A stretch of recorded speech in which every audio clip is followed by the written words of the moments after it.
Hey YouTubers, it's been a while since I received any stickers.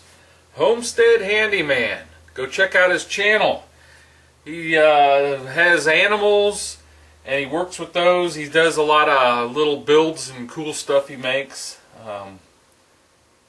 Doesn't do a whole lot of videos, but he makes some good stuff. It's been a while since I had any stickers. I'm going to get stickers made up.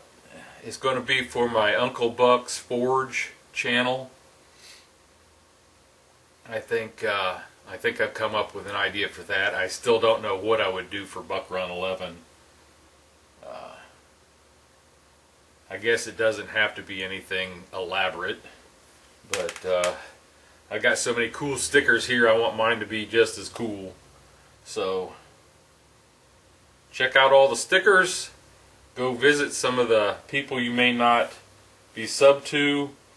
A lot of them are machining videos, ox tool. I've got some metal detecting stuff. Of course, I've got some that people need to start making videos. Old Modoc 42 used to make some really cool videos.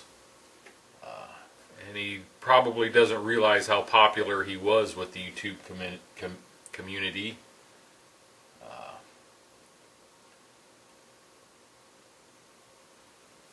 BC Truck. Go check out the channels. Thanks for watching.